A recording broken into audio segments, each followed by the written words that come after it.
Šventasis Augustinas vakarų kultūros tradicijoje yra išskirtinė figūra. Jis vienas ryškiausių krikščionybės teologų, stebinantis filosofas ir plunksnos meistras, savo raštuose senovės graikų mąstymą susijęs su Biblija. Augustinas gimė 345-aisiais ir augo Afrikoje, Romos imperijos provincijos mieste Tagastėje. Matydamas, kaip griūva didžioji Romos imperija, o kartu su ja ir klasikinės vertybės bei idealai, Augustinas manė, kad žemiškosios gėrybės yra laikinos, o tikroji šviesa slypi žmogaus sieloje. Joje slypi dangiškasis miestas, tikras ir nekintantis.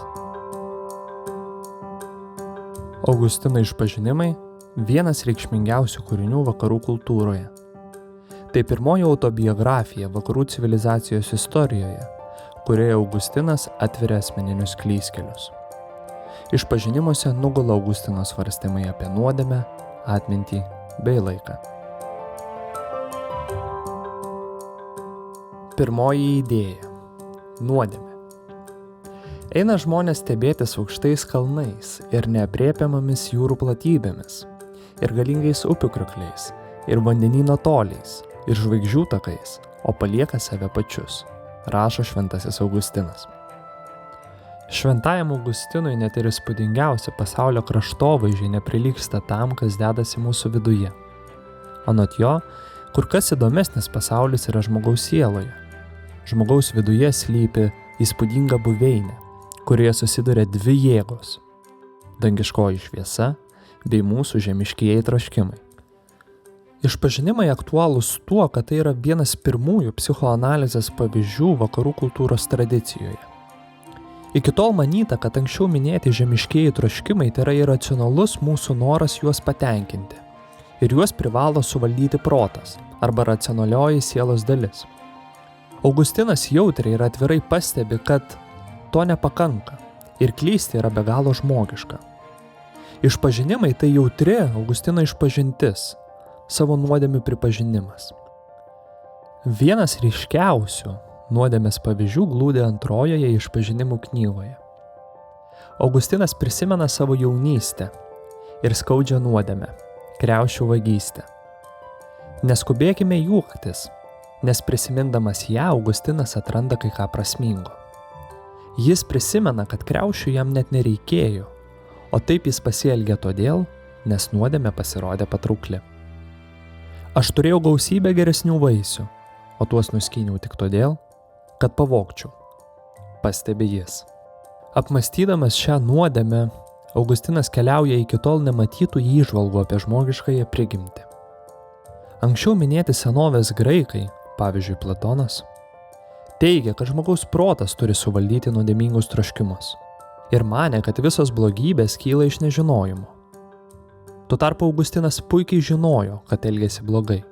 Jam užteko ir išsilavinimo, ir supratimo, bet jis vis viena pavogė kriaušes. Iš pažiūros juokinga vagystė atveria nuodėmės gelmę.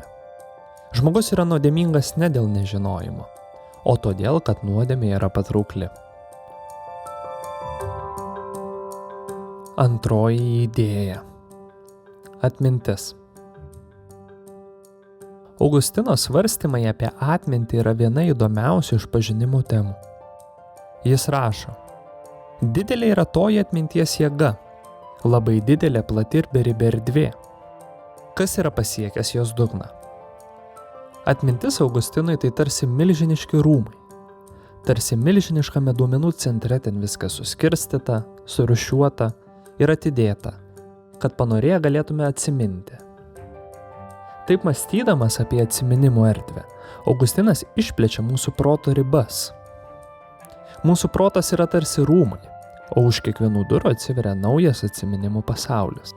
10-ojoje išpažinimų knygoje Augustinas mąsto, kaip ir kokia tvarka iškyla prisiminimai. Jis atkreipia dėmesį, kad ne visada pavyksta prisiminti tai, ką norėtume.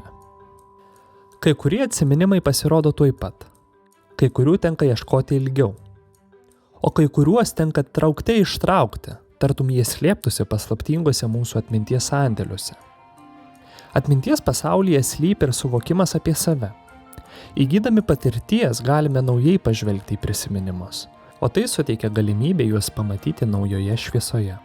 Todėl prisiminimai Augustinui neatsiejami nuo savęs pažinimo.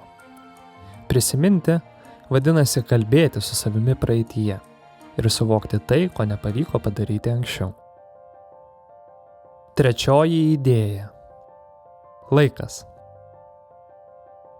Laikas filosofiniu požiūriu yra viena labiausiai svarstomų Šventojo Augustino temų. Pasak jo, žmogus yra būtybė, kuri laiko gniaužtai suspaudžia į žemiškąjį gyvenimą. Kas yra laikas? Klausia Augustinas. Kur pradingo šios kelios sekundės? Augustinas, kaip ir mes šiandien, tarsi suvokia, kas yra laikas. Juk ir mes gyvename pagal jį, o išmanūs įrenginiai gali juos suskaičiuoti iki milisekundės dalių. Tačiau kažkuria prasme laikas vis dar yra paslaptingas ir žmogui neaprėpiama. Po ilgų svarstymų apie laiką, jo prigimtį, Augustinas prieina išvados, kad yra 3 laikai. Praeities dabartis, dabarties dabartis ir ateities dabartis. Augustinas manė, kad praeitis gyvena anksčiau minėtoje atminties buveinėje, o ateitis nuojautoje ir mūsų planuose. Tiek praeitį, tiek ateitį mes galime prikelti stebėdami dabartį. Dabar viskas suprantama. Nėra nei ateities, nei praeities, samprotauja Augustinas. Tai yra atmintis, stebėjimas ir laukimas. Augustinas laiką suprato kaip mąstymo pasaulio dalį, o ne kaip išorinį objektą. Laikas tai nėra tiesė, kuri be paliovos teka iš praeities į dabartį, o vėliau į ateitį. Veikiau tai sūkurys, kurį išgryninti padeda tik dabarties momentas. Šventasis Augustinas daugiau negu skvarbios minties filosofas. Tai žmogus įtvirtinęs asmeninę savistabą, savianalizę, bei pasiūlęs pažvelgti į vidinį pasaulį. Tuo tarpu jo svarstymas apie nuodėmę bei žmogiškąją prigimtį tapo krikščioniškosios minties pagrindu. Ačiū, kad žiūrėjote. Jeigu atrodo, kad idėjų istorijos kelias yra prasmingas, kviečiame palaikyti kanalą smalsiai. Nepamirškite prenumeruoti bei dalintis įžvalgomis ar pastebėjimais. Prisijunkite prie smalsiai idėjų kelionės, kurioje aptarsime šviesiausias idėjas, transformavusias mūsų gyvenimą bei mąstymą.